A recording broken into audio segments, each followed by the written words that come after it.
আসসালামু আলাইকুম ভিউয়ার্স, আপনারা সবাই ভালো আছেন। আজকে আমরা জানবো আপনাদের বাসায়, আপনাদের বিল্ডিং বাড়িতে কনসিল ছাদ দিবেন নাকি বিম ছাদ দিবেন, এই সম্বন্ধে আমরা আজকে জানবো।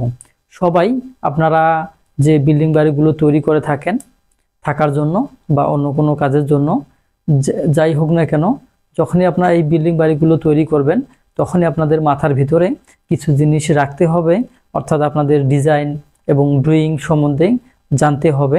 যেমন তেমন ভাবে নিজের ইচ্ছা মতোই আপনি বিম ছাদও দিতে পারবেন না, কনসিল ছাদও দিতে পারবেন না। এই কারণে আপনাকে আগ থেকেই কিছু জানতে হবে। তো যাই হোক, আমরা এখন জানবো আমাদের কনসিল ছাদ কি আর বিম ছাদ কি। প্রথমে আমরা বিম ছাদ আছি, অর্থাৎ বিম স্ল্যাব। আমরা বিম স্ল্যাবটা দেখি। বিম স্ল্যাব হচ্ছে এইদিকে স্ল্যাব যাচ্ছে, এইখানে বিম, আবার এখানে স্ল্যাব গেল। এই যে আমাদের এটা হচ্ছে, এটা আমাদের হচ্ছে বিম ছাদ। মনে রাখবেন, আমাদের এই অংশটা হচ্ছে বিম,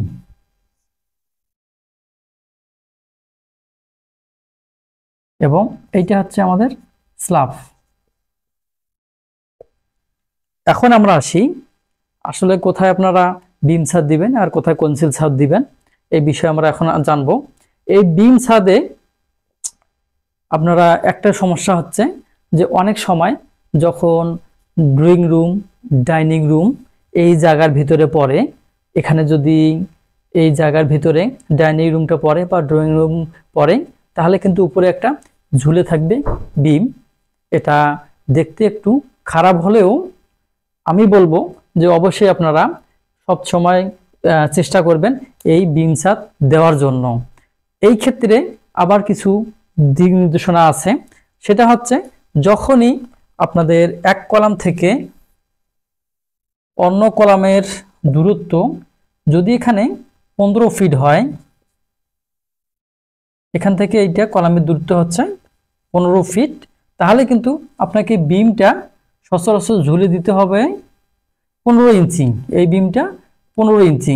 এখন 15 ইঞ্চি যদি আপনি ছাদটা ধারে দেন 5 ইঞ্চি, তাহলে আপনাদের এই রুমের ভিতরে এই অংশটা ঝুলে থাকবে 10 ইঞ্চি। এখন তো হচ্ছে সমস্যা, 10 ইঞ্চি যদি ঝুলে থাকে তাহলে কি হবে, এটা দেখতে খারাপ হবে। যদি 15 ফিট না হয়, এটা যদি 20 ফিট হয়, বা এইটা যদি আমি এখানে আরো বাড়াই দেই 25 ফিট, তাহলে কি হবে, এটা একবার দেখি। তাহলে এটা 25 ইঞ্চি হবে, তাহলে কি 20 ইঞ্চি ঝুলে থাকবে? তাহলে দেখেন, আপনারা যদি একটা বাড়ি করেন আর 20 ইঞ্চি যদি একটা বিম ঝুলে থাকে, তাহলে কি রকম হবে? অবশ্যই এই ব্যাপারে সাজেশন হচ্ছে যে যখনই আপনার স্পেন সংখ্যা বেশি হবে, তখনই আপনারা যখন ডিজাইন করে নেবেন, তখন কি করবে ডিজাইনাররা, অবশ্যই এই বিমটার হাইটটা কমিয়ে দিয়ে আপনাকে রডের সংখ্যা বাড়িয়ে দিবে। মনে রাখবেন, রডের সংখ্যা বাড়িয়ে দিলেই তখন এই বিমটার হাইট কমে যাবে, তখন ঠিক হবে। এর কারণে আমি বলবো সবসময় যে আপনারা অবশ্যই এই বিম ছাদ বা টি বিম যেখানে থাকে এরকম ছাদ দেওয়ার চিন্তা ভাবনা করবেন। আর এখানে একটা সুবিধা হচ্ছে যে আপনারা এই স্ল্যাবটা যখন কাস্টিং করবেন বা ঢালাই করবেন, তখন কিন্তু 5 ইঞ্চি থেকে 6 ইঞ্চি ঢালাই দিতে পারবেন। এটা গেল আমার বিম ছাদের বিষয়। এবার আমরা আসবো কনসিল ছাদের বিষয় নিয়ে।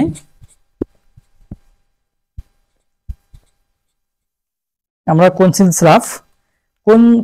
স্ল্যাব হচ্ছে, আমরা স্ল্যাবের উপরে বিম দেব, অর্থাৎ এখানে একটা স্ল্যাব, এখানে একটা স্ল্যাব,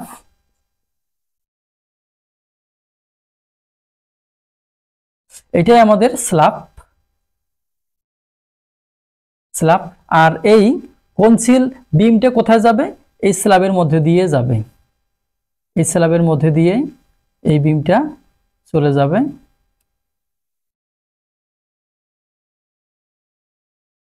তাহলে আমার যখন এই ছাদের ভিতরেই বিমটা চলে যাবে, সেটা হচ্ছে কনসিল স্ল্যাব। আর এই কনসিল স্ল্যাব ডিজাইন করতে গেলে আপনাকে যে কাজটা করতে হবে, এই স্ল্যাবটার থিকনেস তখন আর 6 ইঞ্চি বা 5 ইঞ্চি দিলে হবে না, তখন এটা 7 থেকে 8 ইঞ্চি থিকনেসে ঢালাই করতে হবে। এইটাই শুধু একটু সমস্যা।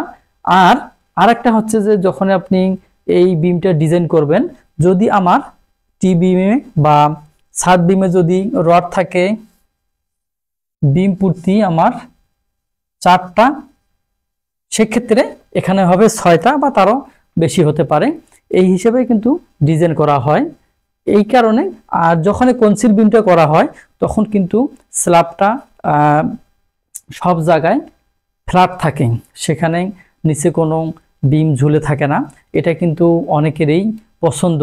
অর্থাৎ এই ক্ষেত্রে আপনি কোথায় বেডরুম কোথায় বাথরুম দিবেন, এতে কোনো সমস্যা হবে না। সব জায়গায় আর রুমের হাইটটাও বেশি পাবেন। এই কারণে অনেক জায়গায় কিন্তু এই কনসিল বিমের ছাদ তৈরি করে থাকেন। তবে এটা ডিজাইন মোতাবেক করতে হবে। আর আমি সাজেস্ট করব যে যেভাবেই করেন না কেন, আপনার যে ঝুল বিম বা টি বিম এবং ছাদ বিম সেইটা দেওয়ার চিন্তা ভাবনা করবেন। এতে করে আপনাদের স্ট্রাকচারটা ভালো থাকবে। তো যাই হোক, আমি শেষ করব। এরপরও যদি আপনাদের বুঝার কোনো সমস্যা থাকে অবশ্যই কমেন্টে জানাবেন, আমি সেটার উত্তর দেওয়ার চেষ্টা করব। তো আপনারা ভালো থাকেন, সুস্থ থাকেন, সেই কামনায় বিদায়। আল্লাহ হাফেজ।